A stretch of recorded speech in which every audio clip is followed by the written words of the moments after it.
Hello everyone, स्वागत करुच्छे YouTube channel Odisha study भाव। तो पे आज आम देखा +3 6 सेमिस्टर जो एथिक्स एंड वैल्यू रही जाइए।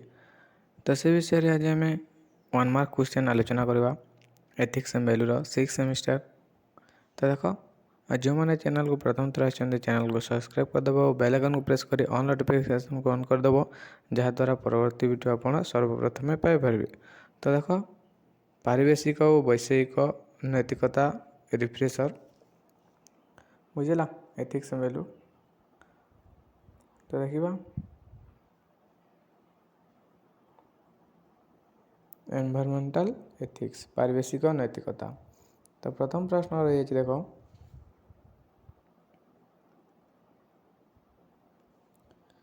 व्हाट इज इकोलॉजिकल वैल्यू पारिवेशिक मूल्य कहले कौन बुझ। तो देख जल खनिज पदार्थ जीव समूह जहाँ प्राकृतिक पर्यावरण अवस्था को गठन करे ताहा जीवन रूप को समर्थन करते ताहाकू पारिवेशिक रूप मूल्य कहुए। तो देख पारिवेशिक मूल्य कहले जल खनिज पदार्थ जीव समूह जहाँ प्राकृतिक पर्यावरण अवस्था को गठन करए ताहा जीवन रूप को समर्थन करए ताहाकू पारिवेशिक मूल्य कहुए। Clear. Next what is 4 types of ecology चारि प्रकार परिवेश कौन। तो देख चारि प्रकार परिवेश होची जीवजगत परिवेश जनसंख्या परिवेश संप्रदाय परिवेश और पर्यावरण परिवेश। तो ये चारोटी होची चारि प्रकार परिवेश। गोटे होची जीवजगत परिवेश, आ गोटे होची जनसंख्या परिवेश, आ गोटे होची संप्रदाय परिवेश, आ गोटे होची पर्यावरण परिवेश। बुझेला चारोटी परिवेश रही। नेक्स्ट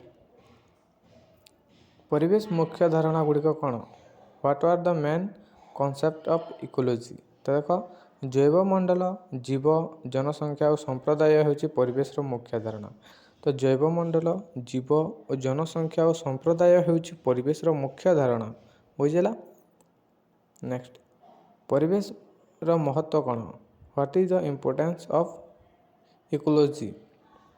तो देख परिवेश महत्व होची परिवेश जल वायु को शुद्धिकरण करने सह जो जैव विविधता बजाय रखा निमंते गुरुत्वपूर्ण मन रही है ताहा होची परिवेश महत्वपूर्ण। बुझेला। नेक्स्ट परिवेश विज्ञान शब्द कहारी द्वारा उत्पत्ति होता। Who was introduce the term ecology. तो देख 1866 मसीह जर्मन जीवविज्ञानी एर्नस्ट हैंकर द्वारा परिवेश विज्ञान शब्दटी उत्पत्ति होता। क्लियर।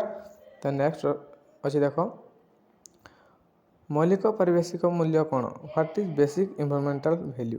तो देख बंचार मौलिक आवश्यकता यथा खाद्य जल बासस्थल पोशाक सह सामयिक राजनैतिक और अर्थनैतिक प्राथमिक मूल्य गुड़िक पारिवेशिक मूल्य अटे। तो देख मौलिक परिवेश मूल्य कौन। तो देख बंचार मौलिक आवश्यकता तो बचापी जो बेसिक एनवायरमेंटल वैल्यू जो रही है बंचार मौलिक आवश्यकता यथा खाद्य जल बासस्थल पोशाक सह सामयिक राजनैतिक और अर्थनैतिक प्राथमिक मूल्य गुड़िक पारिवेशिक मूल्य अटे। बुझेला। नेक्स्ट परिवेश मूल्यर एक उदाहरण कौन। What is an example of environmental value. तो देख एक परिवेश मूल्य प्रणाली होची एक प्रणाली जो शिक्षा सांस्कृतिक प्रभाव धार्मिक तत्व गणमाध्यम एवं फलाफल जो फलाफल रही निष्पत्ति दृष्टिकोण कार्य पाठ्यक्रम गुड़िक प्रक्रियाकरण द्वारा निर्णय करा जाए। बुझेला। नेक्स्ट परिवेश मूल्य कौन। What is environmental valuation. तो देख विस्तृत परिवेश मूल्य निर्धारण और विभिन्न प्रकार कौशल जहाँ परिवेश प्रभाव सह जड़ित थाए ताहाको परिवेश मूल्य कहुए। तो देख विस्तृत परिवेश मूल्य निर्धारण और विभिन्न प्रकार कौशल जहाँ परिवेश प्रभाव सह जड़ित थाए ताहाको परिवेश मूल्य कहुए। क्लियर। नेक्स्ट दुईटी प्रमुख परिवेश मूल्य कौन।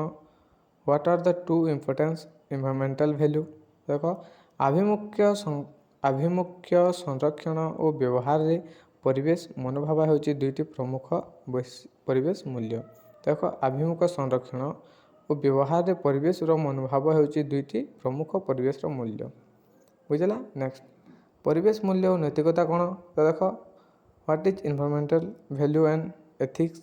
ତ ପରିବେଶ ଓ ନୈତିକତା ହେଉଛି ପ୍ରାୟୋଜିତ ଦର୍ଶନର ଏକ ଶାଖା ଯାହା ପରିବେଶ ମୂଲ୍ୟବୋଧର ଧାରଣାମୂଳକତା ତଥା ଜୈବିକ ବିବିଧତା ଓ ପରିବେଶ ପ୍ରଣାଳୀର ସୁରକ୍ଷା ତଥା ବଞ୍ଚିବା ପାଇଁ ସାମୟିକ ମନୋଭାବ କାର୍ଯ୍ୟ ଓ ନୀତି ସମ୍ବନ୍ଧୀୟ ପ୍ରସଙ୍ଗ ଗୁଡ଼ିକର ଅଧ୍ୟୟନ କରିଥାଏ। ତ ଏଇଟା ପରିବେଶ ମୂଲ୍ୟ ଓ ନୈତିକତା କ'ଣ ଥିଲା? ବୁଝିଲା। ନେକ୍ସଟ ପରିବେଶ ମୂଲ୍ୟର ସାମଗ୍ରିକ ମାନ୍ୟତା କ'ଣ? What is the ranking of environmental value. ତ ପରିବେଶର ମୂଲ୍ୟର ସାମଗ୍ରିକ ମାନ୍ୟତା ହେଉଛି 7686 ଅଟେ। 7688। ବୁଝିଲା। ନେକ୍ସଟ ପରିବେଶ ମୂଲ୍ୟର ତିନୋଟି ପଦ୍ଧତି କ'ଣ? What R the 3 method of environmental valuation. ତ ଦେଖ ପରିବେଶ ମୂଲ୍ୟର ତିନୋଟି ପଦ୍ଧତି ହେଉଛି ପ୍ରତିକ୍ରିୟା ପଦ୍ଧତି, ଆକସ୍ମିକ ପଦ୍ଧତି ଓ ସୁଖାତ୍ମକ ମୂଲ୍ୟ ନିର୍ଦ୍ଧାରଣ ପଦ୍ଧତି। ତ ଏହି ତିନୋଟି ହେଉଛି ପରିବେଶ ମୂଲ୍ୟର ମୁଖ୍ୟ। ତ ପ୍ରତିକ୍ରିୟା ପଦ୍ଧତି, ଆକସ୍ମିକ ପଦ୍ଧତି ଓ ସୁଖାତ୍ମକ ମୂଲ୍ୟ ନିର୍ଦ୍ଧାରଣ ପଦ୍ଧତି। ବୁଝିଲା। ନେକ୍ସଟ ପରିବେଶ ରିପୋର୍ଟରେ ଭାରତର ମାନ୍ୟତା କ'ଣ? ତ ପରିବେଶ ପ୍ରଦର୍ଶନ ସୂଚାଙ୍କ 2022ରେ ଭାରତର ମାନ୍ୟତା 180ତମ ସ୍ଥାନ ଅଟେ। ତ 2022ରେ ଭାରତର ମାନ୍ୟତା ଥିଲା 180ତମ ସ୍ଥାନ ଅଟେ। ବୁଝିଲା। ନେକ୍ସଟ ପରିବେଶର ସବୁଠାରୁ ବଡ଼ ପୁରସ୍କାର କ'ଣ? Which is the biggest award of environmental. ତ ଏକ ନାଗରିକ ସମାଜ ଓ ବେସରକାରୀ ସ୍ତରର ବିଶିଷ୍ଟ ନେତାମାନଙ୍କୁ ମିଳିତ ଜାତିସଂଘ ବାର୍ଷିକ ଚାମ୍ପିୟନ ବିଶ୍ୱ ପୁରସ୍କାର ନାମକ ସର୍ବୋଚ୍ଚ ପରିବେଶ ସମ୍ମାନ ପ୍ରଦାନ କରାଯାଇଥାଏ। ତ ଏଇଟା ବିଶ୍ୱ ପରିବେଶର ସବୁଠାରୁ ବଡ଼ ପୁରସ୍କାର ଅଟେ। ନେକ୍ସଟ ପରିବେଶ ମୂଲ୍ୟ କ'ଣ? What is environmental value. ତ ପରିବେଶ ମୂଲ୍ୟ ପ୍ରଣାଳୀ ସୁବିଧା ଗୁଡ଼ିକର ସୁରକ୍ଷା, ସମ୍ବଳର ସଂରକ୍ଷଣ, ବିପଦକୁ ରୋକିବା ଏବଂ ବଞ୍ଚିବା ପାଇଁ ଚିନ୍ତା କରିବା ଭଳି ବିଷୟ ଗ୍ରହଣ କରେ ଯାହା ଜୀବନର ଉଭୟ ବସ୍ତୁ ଏବଂ ଆଧ୍ୟାତ୍ମିକ ଗୁଣର ମୌଳିକ ଦିଗ ଅଟେ। ତ ନେକ୍ସଟ ହେଉଛି ପରିବେଶ ମୂଲ୍ୟର ପ୍ରକାର ଗୁଡ଼ିକ କ'ଣ? What R the types of environmental valuation. ତ ପ୍ରତିଷେଧକ ଖର୍ଚ୍ଚ ପଦ୍ଧତି, ସେରୋଗେଟ୍ ବଜାର ପଦ୍ଧତି, ଭ୍ରମଣ ମୂଲ୍ୟ ପଦ୍ଧତି, ସମ୍ପତ୍ତି ମୂଲ୍ୟ ପଦ୍ଧତି, ସୁଯୋଗ ମୂଲ୍ୟ ପଦ୍ଧତି, ବେତନ ଭିନ୍ନକ୍ଷମ ପଦ୍ଧତି ଆଦି ପରିବେଶ ମୂଲ୍ୟର ବିଭିନ୍ନ ପ୍ରକାର ଅଟେ। ତ ନେକ୍ସଟ ରହିଛି ଦେଖ ପରିବେଶ ମୂଲ୍ୟ ପ୍ରଣାଳୀର ପ୍ରକାର ଗୁଡ଼ିକ କ'ଣ? What R the types of environmental value and system. ତ ତିନୋଟି ପରିବେଶ ମୂଲ୍ୟର ପ୍ରଣାଳୀ ହେଉଛି ପ୍ରୌଦ୍ୟୋଗିକ କେନ୍ଦ୍ରବାଦ, ମାନବ କେନ୍ଦ୍ରବାଦ ଓ ପର୍ଯ୍ୟାବରଣ କେନ୍ଦ୍ରବାଦ। ଏ ତିନୋଟି ହେଉଛି ପରିବେଶ ମୂଲ୍ୟ ପ୍ରଣାଳୀ। ନେକ୍ସଟ ପରିବେଶ ମୂଲ୍ୟକୁ କିପରି ମରାଯାଇପାରିବ ଥାଏ? ତ ସମୁଦାୟ ଆର୍ଥିକ ମୂଲ୍ୟ ମାଧ୍ୟମରେ ପରିବେଶ ମୂଲ୍ୟକୁ ମପାଯାଇଥାଏ। କ୍ଲିଅର। ତ ଏଇଟା ଥିଲା ତୁମର +3 6th ସେମିଷ୍ଟାର ଏଥିକ୍ସ ଆଣ୍ଡ ଭ୍ୟାଲ୍ୟୁର 1 ମାର୍କ କ୍ୱେଶ୍ଚିନ୍। ଆଶା କରୁଛି ଭିଡ଼ିଓଟି ଭଲ ଲାଗିଥିବ। ଭିଡ଼ିଓଟି ଭଲ ଲାଗିଥିଲେ ତୁମ ସାଙ୍ଗସାଥିମାନଙ୍କୁ ସେୟାର କରିଦେବ ଯାହାଦ୍ୱାରା ସେମାନେ ମଧ୍ୟ ଉପକୃତ ହୋଇପାରିବେ। ଧନ୍ୟବାଦ।